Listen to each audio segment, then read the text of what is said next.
Assalamualaikum dan salam sejahtera. Kami daripada kumpulan 4 dan kami akan membentangkan topik pembintangan kami, penyakit darah, terapi JAN.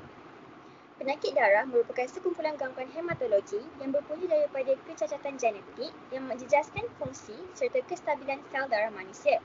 Antara penyakit yang sering dikenal pasti ialah seperti thalassemia, anemia sel sabit dan hemofilia.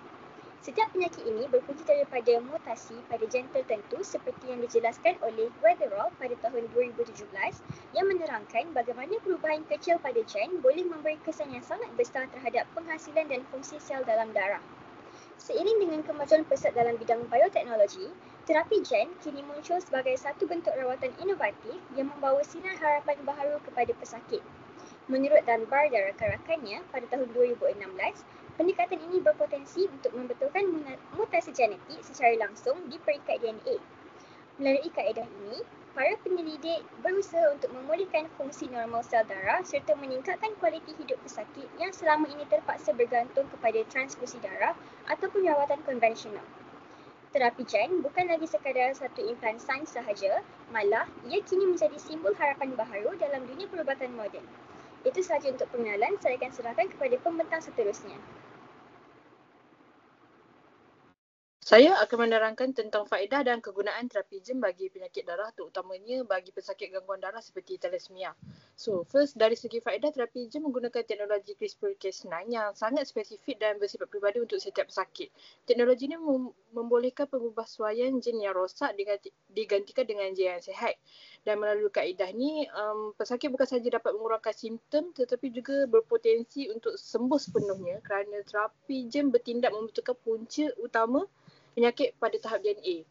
Faedahnya bukan sekadar pada kesihatan pesakit tapi juga pada kualiti hidup mereka diorang juga. So pesakit tidak lagi perlu menjalani transfusi darah berulang kali dan ini dapat mengurangkan beban kewangan serta tekanan emosi keluarga lah. Selain itu juga terapi gen turut membuka peluang rawatan baharu seperti penyakit-penyakit genetik lain yang sebelum ni sukar dirawat, menjadikannya satu kemajuan besar dalam bidang teknologi perubatan moden. Seterusnya dari segi kegunaan dia, terapi gen sangat penting untuk pesakit thalassemia major iaitu pesakit yang mengalami anemia kronik dan memerlukan transfusi darah secara berkala sepanjang hayat. Melalui terapi gen yang rosak dalam sel pesakit dapat diperbaiki membolehkan tubuh mereka menghasilkan sel darah merah yang normal. Ini menjadikan terapi gen sebagai rawatan kuratif atau penyembuhan kekal, berbeza daripada rawatan biasa yang hanya mengawal simptom. Jadinya terapi gen ni bukan sahaja memberikan harapan baharu kepada pesakit tapi juga membuktikan bagaimana kemajuan sains genetik boleh meningkatkan taraf kesihatan dan kesejahteraan manusia. Seterusnya saya akan pas kepada present seterusnya. Okey, seterusnya walaupun terapi gen ini menjanjikan rawatan jangka panjang bagi penyakit darah, tapi ia tetap mempunyai beberapa risiko yang perlu dipantau dengan teliti. Yang pertama, kesan sampingan tidak dijangka. Penggunaan vektor virus dalam terapi gen boleh mencetuskan tindak balas imun ataupun kerosakan organ seperti hati dan buah pinggang. Jadi, pemantauan yang berkala amat dekat. Yang kedua, mutagenesis sisipan, iaitu penyisipan gen baharu ke dalam DNA pesakit yang boleh mengganggu gen asal dan ia meningkatkan lagi risiko kanser seperti leukemia. Yang ketiga, isu etika dan sosial.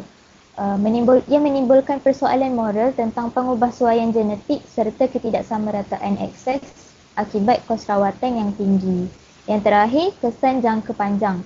Ia memberi impak terhadap kestabilan genetik dan generasi akan datang masih belum diketahui sepenuhnya, maka penyelidikan berterusan perlu dijalankan.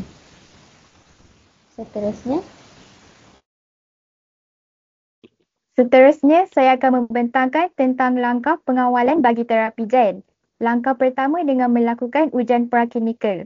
Ujian ini bertujuan untuk memastikan vektor gen yang digunakan benar-benar selamat dan mampu berfungsi dengan baik sebelum terapi diberikan kepada manusia. Jadi ini membantu untuk mengurangkan risiko awal dan memastikan rawatan lebih terkawal. Langkah yang kedua adalah melalui persetujuan berinformasi. Dalam langkah ni, pesakit akan diterangkan mengenai risiko, manfaat serta pilihan rawatan lain yang ada. Tujuannya adalah supaya pesakit faham sepenuhnya dan membuat keputusan yang tepat tanpa paksaan. Dan langkah yang terakhir adalah audit dan ketulusan data diwajibkan. Semua keputusan rawatan serta kesan sampingan yang berlaku perlu dilaporkan secara terbuka untuk pemantauan global. Dan ini akan membolehkan pihak perubatan dan penyelidik memastikan keselamatan terapi gen sentiasa terjaga dan sentiasa diperbaiki. Itu sahaja daripada saya.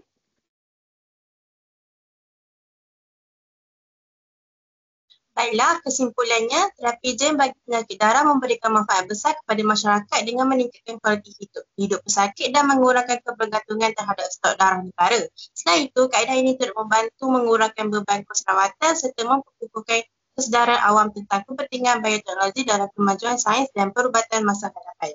Sebagai contoh, pesakit thalassemia yang dahulunya perlu menjalani pemilihan darah setiap bulan kini berpeluang untuk dirawat melalui terapi gen yang menyasarkan punca penyakit pada tahap genetik.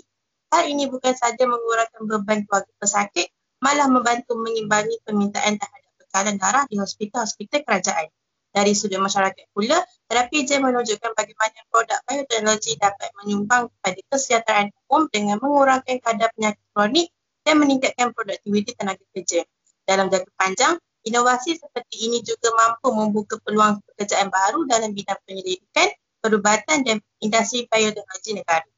Oleh itu, jelaslah bahawa produk bioteknologi seperti terapi gen ini bukan sekadar membantu pesakit secara individu, tetapi turut membawa manfaat besar kepada masyarakat dan pembangunan negara.